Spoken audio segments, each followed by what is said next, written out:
What's up? Welcome back to the Long and Thick podcast, where my compatriot Ronnie Grant and I help you navigate the noise and cut right through that bullshit in the health and wellness space. Ronnie, what the heck is up?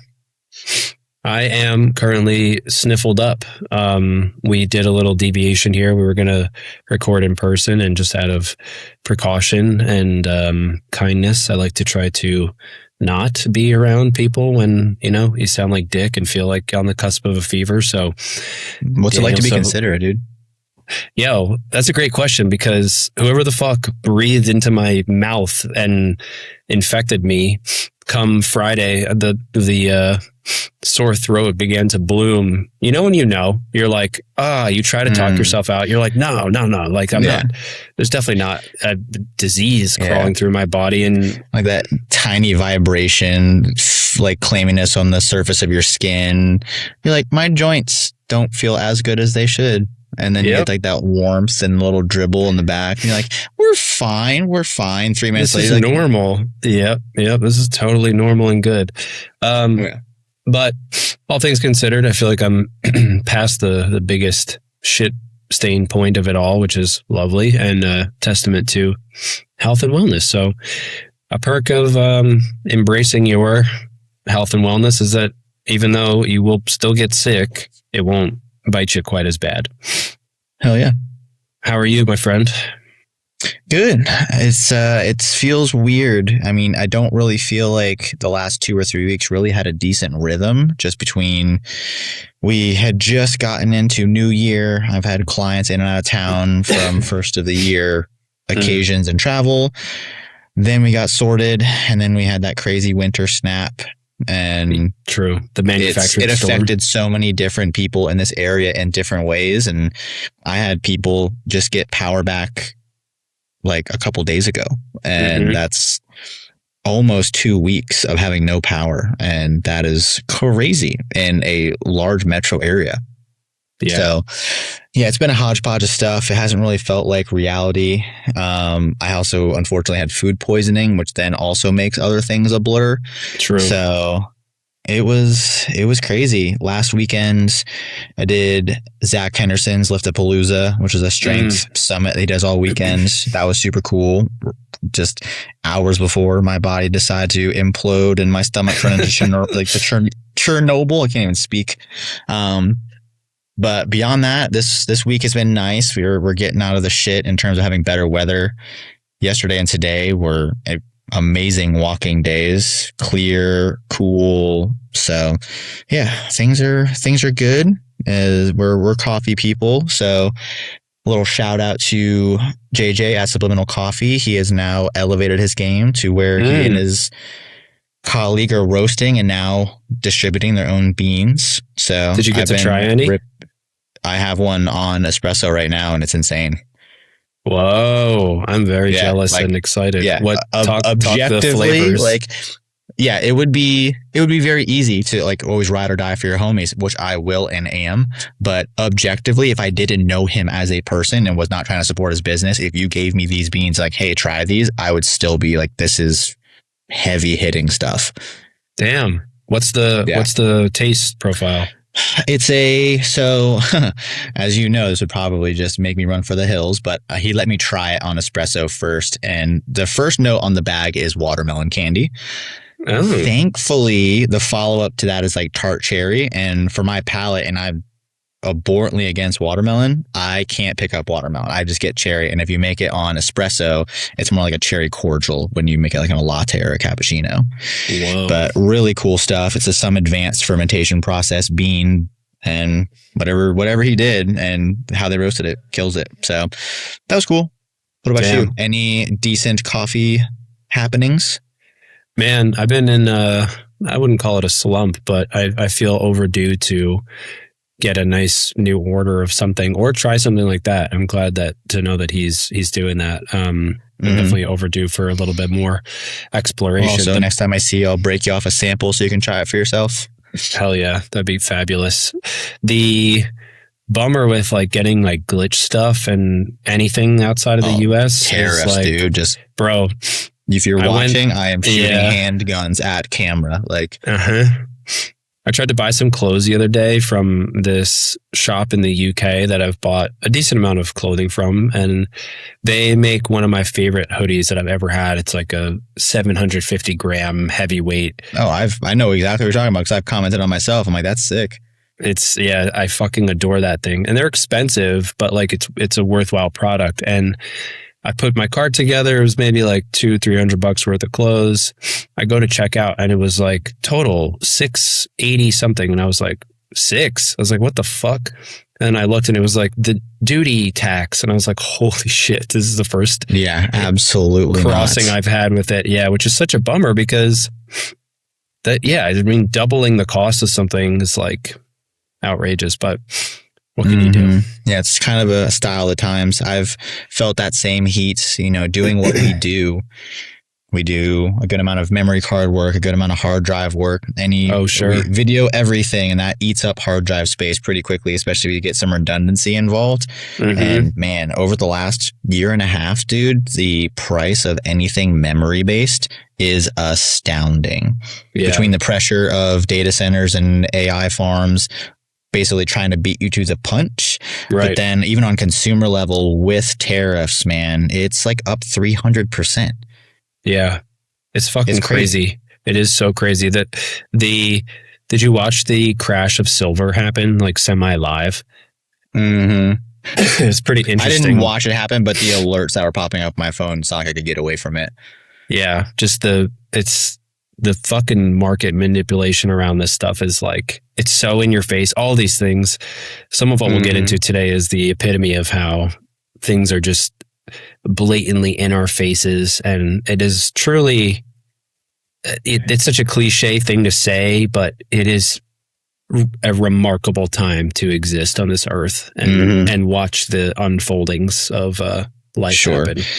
Yeah. And I will just get ahead of that quickly and say this. If you've ever listened to this podcast at all, you know that everything that we look forward to philosophically, mentally, physically is always about reframing for the best.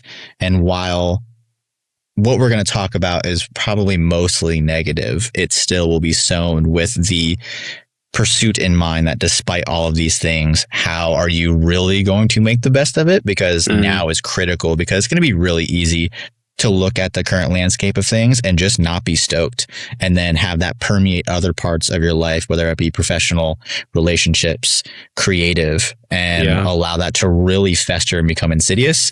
So we'll touch on that as well, just because, I think there's some really big, ugly stuff currently happening and on the horizon, which, man, I hate to be that. I think everyone in previous generations probably have a similar story, but for me, being a 90s kid, like, I would do anything to get that simplicity back. Agreed. 100% agreed. But don't let me ramble. Hit me with your thoughts. Yeah. So today we wanted to, really share on a single thought that has sort of latched onto each of our minds and talk through them a little bit. And so that's the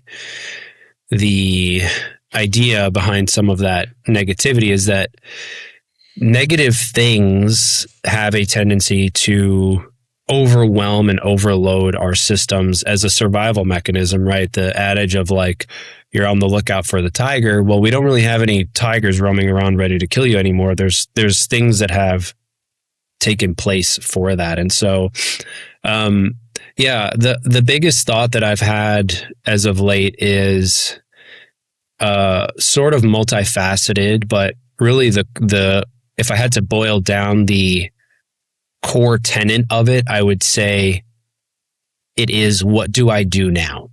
And some of the things that lead me to that place are for sure like release of the Epstein files, or some of them, because I don't even know if that's the full iteration. I don't think it is, right? And there's a fuck ton that is redacted, and there's so much of that it just seems so egregiously surreal that the amount of people that are listed in there, there is no repercussion. There is no consequence. Everyone's like, yeah, like that's the end. That's all that it is. And so, Right. I mean, you look at the video that Trump shared of Michelle and Barack like as apes, and like, are you fucking kidding? Like that's where we are. This is the place that we're in, where like this type of behavior is happening from the leader of the entire United States, our free world. Yeah. Yeah. And it's not surprising because of who he is, but like all of these things just lead me back to like, okay, well now what? A big one that really like, I think shocked the health and wellness space was Peter Attia being listed in the files 1,700 times. The parallels that exist within social media of people diving in and showing in his book that he wrote about, you know, not going back to see his dying son. And we find out from some cross analysis that supposedly it was because he was with Epstein instead, doing God knows what. You can only imagine, you know, the worst case as a natural place to go in your mind. But he frames it as like, oh, I was so passionate about my work and saving lives that I had to save other people's lives, and I had to trust that the system would save my son. Meanwhile, he's like, who knows what? And so it's just such an odd time. And I think what you spoke about earlier with like off camera, some of the divide that I know will be your thought. I don't want to spill it, but it really just keeps drawing me back to like, well, now what? Because the idea is feeling like this helplessness, this lack of ability to change anything, overwhelmed via isolation, and seeing these things that are just like blown in your face. And it's like, yeah, it doesn't matter.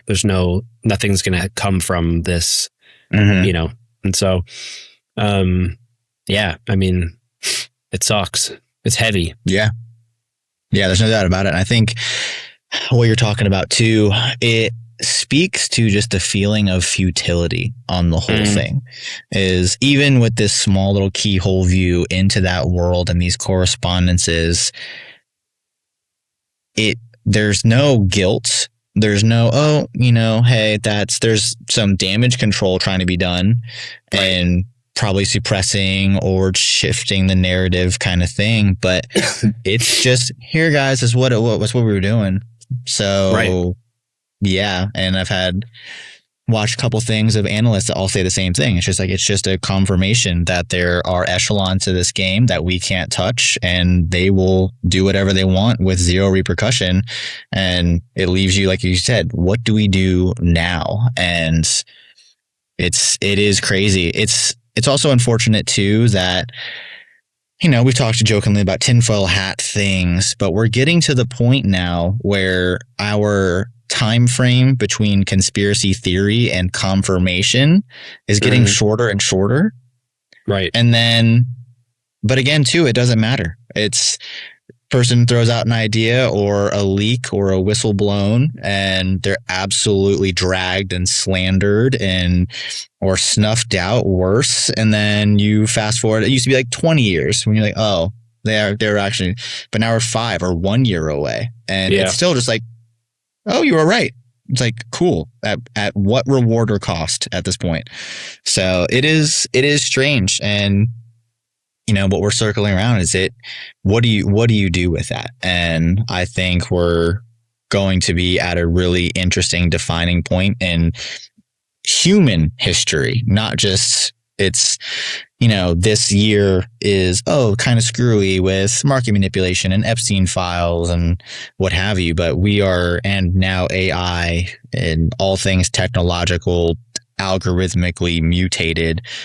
We are going to be at a divide, like you prefaced, where I think the vast majority are going to lead into more convenience because it's spoon-fed to you, and it is so strategically, ingeniously coded to keep you sucked in. And we're at the point now where, say 5-10 years ago, they're like, are they listening? Because I thought this thought or said this thing, and now it's so fast where if you just stop on something for more than the 5 microseconds of a scroll, that is now populating your sponsored stuff, and they are shifting your focus and your attention at such a instantaneous level. This is like scary straight up. So Yeah. I think ultimately the divide is going to be who is going to continue to keep sucking down the Kool-Aid like they're parched, or who are the people that are going to kind of recoil from that. I think truly abolishing technology as a whole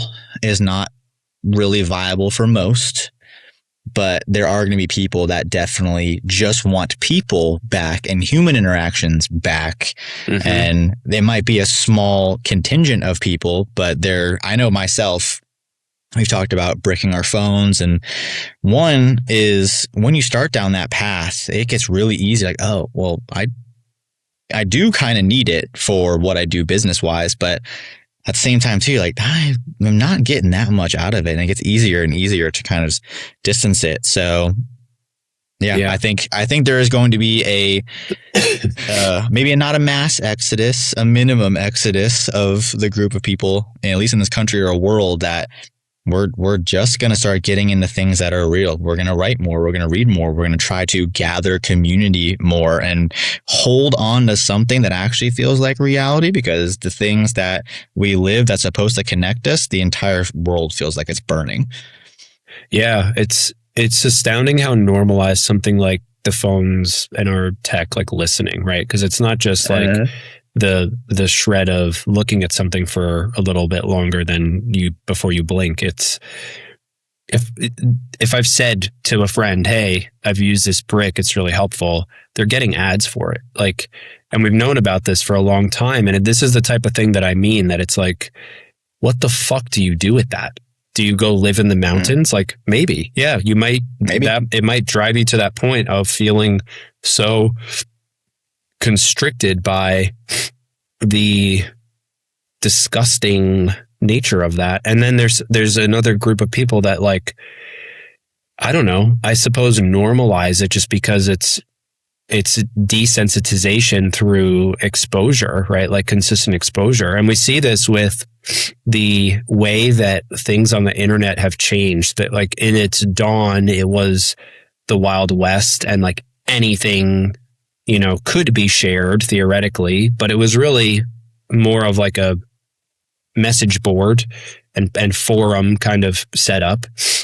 And then it grew and bloomed into, you think of like your 4chan days and Tumblr, and you like, I mean, you go on X, you could see a cool Pokemon card, and then the next slide is like a fucking machete fight, and someone's like getting their like arm cut off. And it's like, you just watched a horrific act happen, and you're like, like that was crazy. Like that's not a movie. Yeah. Right. Yeah. Like, so it is really spooky, man. Like it does feel, just very intense and horrible. And, in the effort of trying to reframe and provide some insight and solutions, I think your just intentionality is so vital now more than ever. Like what you choose to consume, how you choose to spend your time, the activities you do, the things that can draw you back into that more normalized sense of reality, the things that we can, you know, more or less control, are really, really crucial, especially now, so that you don't feel swept away in the storm of overload of you know, horrific things. Yeah, it is a really wacky time. It truly is. And for me, myself, the things that have bared the most fruit or provided the most value is, we've talked about it in previous episodes, of like simplicity, but just stripping even your day and your habits down to the bare minimum. Everyone's got to work. We got to pay our bills. But beyond that, I mean, find a creative outlet, find ways of being comfortable, almost alone in a way, but doing so to tidy your atmosphere where you operate. little things. Just like make things special, homey, and comfortable for you at the smallest level and work your way out, because we're losing peace at wholesale rates. Right. And we don't usually get time to reflect on our rituals, but I can tell you with absolute certainty, with the history of not being able to prioritize those rituals and those peace-seeking behaviors, that, oh my God, does it make a difference? And if you just sit there or write whatever thoughts out of your brain, but like keep your environment clean and comfortable in the way you want it. Keep your social circles the same way, clean, comfortable, the way that you need it. And we have almost been guilted into the idea that once someone's in your life, they deserve their place forever. And this time more than ever, like, it is time to be a little more clinical and cauterizing things that don't absolutely serve you the vast majority of the time.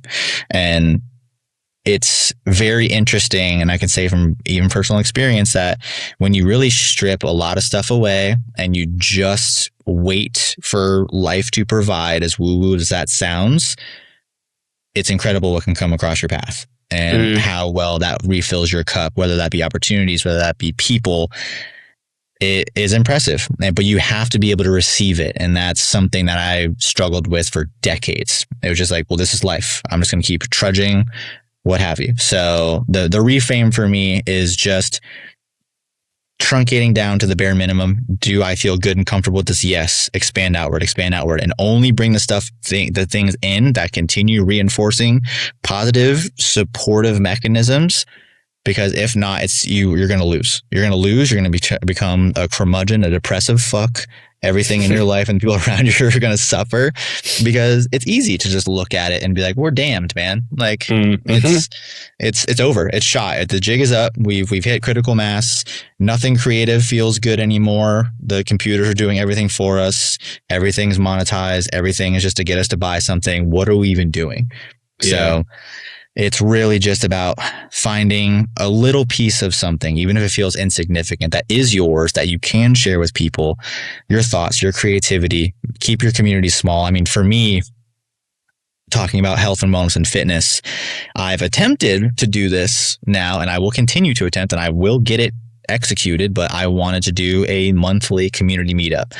My first technically was the strength show in November, and then I wanted to do another community walk, which is what I want to do every single month, because one, it's real people spending time together, exchanging experience, walks of life. But also two, for me, a little bit different story is like, I just wanted to be not unhealthy when I was younger, but plenty of people just need one word or one thought or one person to say something to get the ball rolling, that like, oh, I can actually take better care of myself. It's not inaccessible. This person did the same thing. So you don't know who you could be influencing. And it might not even be me. It could be someone who is also showing up, but the way their experience marries with someone else's. That could be just the right ticket for someone to be like, you know what? I actually do want to feel better in my own skin. I do want to take control of things. So that's why I want to remove a lot of what I'm doing. Granted, I do have to promote on the internet for this community thing, but I can also do local outreach and put it on message boards and, bulletin things. But it's really about getting people together to share their time, their stories, and get a little fitness and movement along the way. So that is what I am doing to also try to reframe this, is just to, I don't know how it's going to go yet, but create an environment where we can just keep building that for good vibes, good healthy outcomes, and just community, because we need it now more than ever. And I think a lot of people are just actually dying for it, but they just don't know how to communicate it or seek it out necessarily. And if I can do anything to help have a center point in that and give a place for people to meet up and just be able to elevate their positivity and their experience and get a little fresh air, I'm going to do it. Yeah, that's awesome. There's a lot of really awesome things you shared in that. Like the first piece that keeps bouncing around in my head is the tidying your atmosphere. I think it's really easy to feel guilty and like you are not actively being a, peacemaker, anti-war, life-changing person by reducing how much of the onslaught you take on, right? There's this like savior idea, and there's a degree of balance to it for sure. Like if you go into something like sex trafficking, like you're going to have to face some really nasty shit, and there's, you know, you have to embrace that.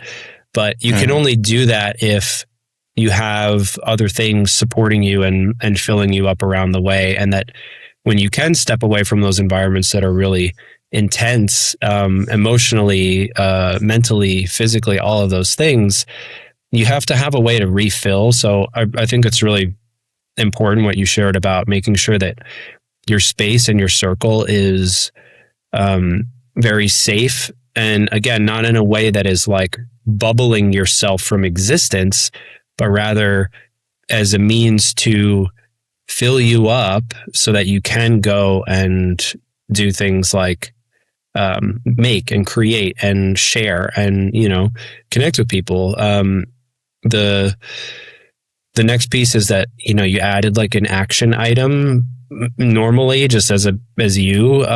So having there be something that is actively counteracting these things that we're facing is really, really important. So I'm glad that is the trajectory of your mind, because as we boil things down, it really does come back to that simple, small action based, you know, lifestyle it takes a lot of boldness to live, especially when we're presented with so many luxuries and things that just easily sweep you up. So sure.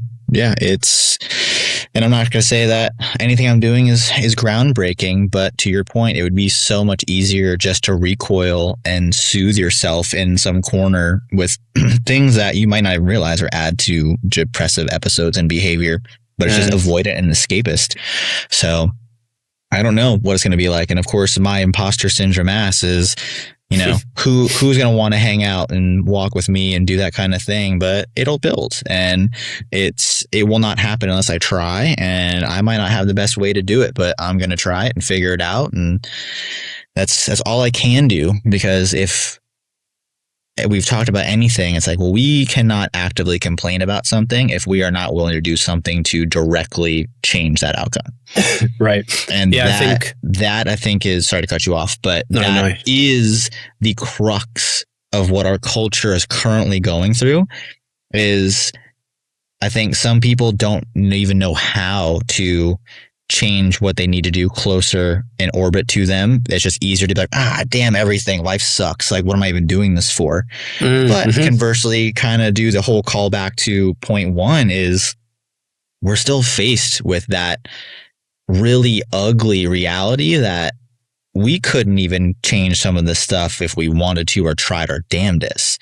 So and that is where you really need to change the searchlight of your mind, that some of those battles are so already lost and have been systematically lost for generations. Yeah. And it sucks. I mean, we love the hope factor. We love the vigilance of the good guy should always win. Well, that's not quite reality. But you, as a good person, can win in the little world that you can create for yourself. And if you just got to pare it all back to one or three people, you can make sure that is victorious, and just don't worry about all the other stuff. It's easier said than done, but at a certain point, if you're constantly holding on to all of this weight for realities that you cannot even remotely directly influence, you need to influence something closer to yourself and make that great.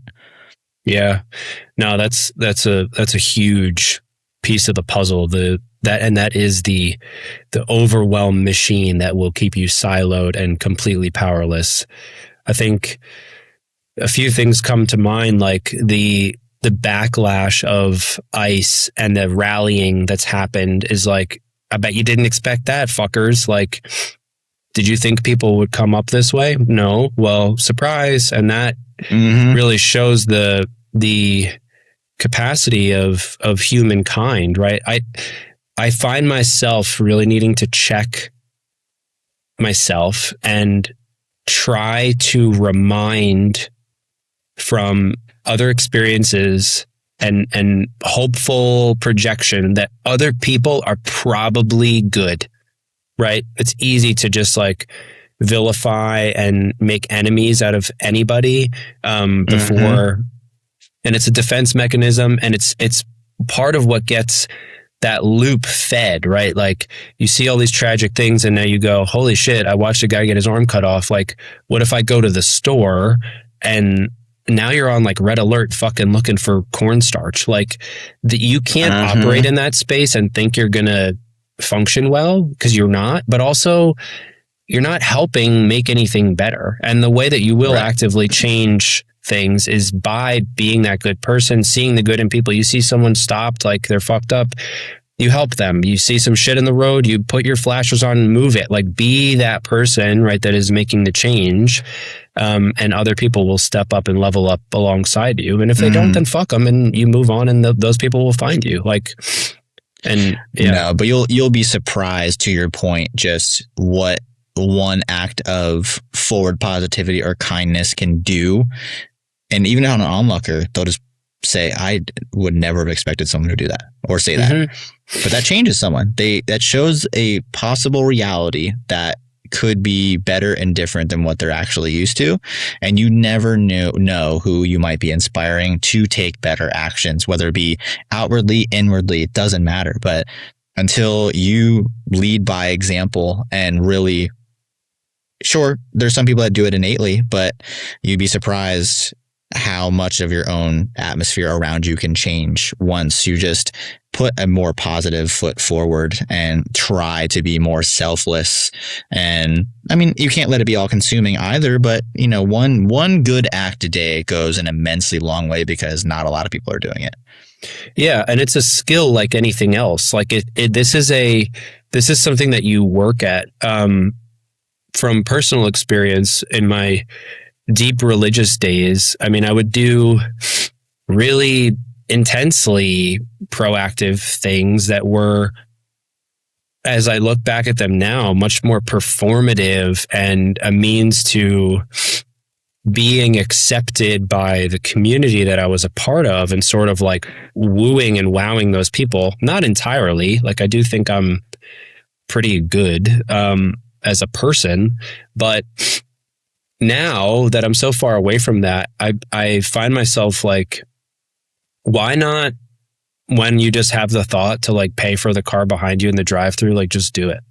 Like like you never know what that, again, you just said it, what that snowball will turn into, but it's not the point. You're not trying to do it for anything or for the altruism or for to give yourself a emotional boner. Like if you feel the conviction to do something, then just fucking do it. And that's the end. And it has to be truly selfless. Yeah. It has to be, it's really easy in our culture to want something for something else, or to get something for any sort of exchange at all. But it truly has to be zero transaction. You just send it out in the world, you influence, and you don't get any feedback. You don't get any credit. That's it. But I can even say from experience, it does pay dividends just to do it that way, because the universe also rewards kindness. And call me in my woo-woo era, but the more and more I've put out and I've been trying to be generous in any way, whether it be time, money, what have you, it always comes back at least twofold. So if not like a multiplier of that. So people just need to also get rid of the hyper consuming Western idea that nothing is for free, and any of my time and effort and energy should always be at the benefit as well. Just no. You just do something and you forget about it, and you continue doing that, and you'll be surprised how many little things kind of pop up to reward you along the way. Yeah. Yeah. So the call to action for anybody listening is start to play with that in your mind. Think about ways that in your day, it could be holding the door. It could be the drive-through thing. If you can't even think of something to do, you can look up a list of random acts of kindness and just pick one that sort of twinkles in your eye, and then just keep doing that and see what happens. But again, it's not for you to share it with us and say like, oh yeah, look, like do I get a fucking bonus reward for doing this? Like, no, you missed the point. Nope. So yeah. Damn. Well, Heavy duty. that basically covers it. And just try to not let this stuff absolutely skin you alive with overanalyzing, skinning you, all that kind of stuff. It sucks. It's real. It is bad. Let's just call it what it is. But that doesn't mean what's close to you has to also be bad. And that is your responsibility to ensure it doesn't come to a point where you feel truly helpless and futile with this, because it is not the case. You are still the ruler of your destiny. You just need to think on a micro level and to stop worrying about the macro level, because the macro level sucks.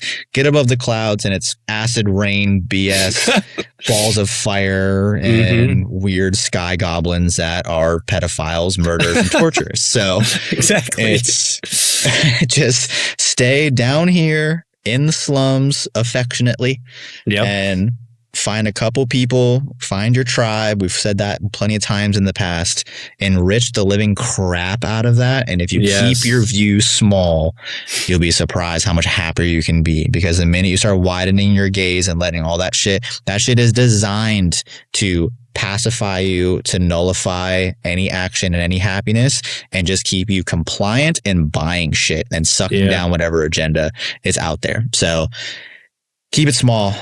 Try to get off your phone and your computer as much as possible. Like I said, we're in a place where you're uphill battling the sprawl of technology and taking plenty of human jobs. So I get it, but there are always workarounds with a little creativity, a little patience, and you just have to fight tooth and nail to be positive. And it's worth it.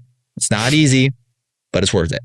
Yeah. And you're not alone. People like us exist. Let this be a fragment of the echo chamber that exists of people that are very much so like-minded and will support new businesses, new ventures, new ideas that try to embody all the things we just expressed and sort of rally around those things together. Because that's all we really have is, each other at the end. So hell yeah. Well, another one on the long and thick, my friend. It'd be better if we had better things to say, but we still do. This is the read between the lines kind of segment. That's right. Just be nice. Just pay it forward, and think if you can at any point check in with yourself. And the first question is, what can I do for someone else, and not what have you done for me lately? It's a step in the right direction. Agreed. We will catch you next time. We love you. Thanks for listening. Adios.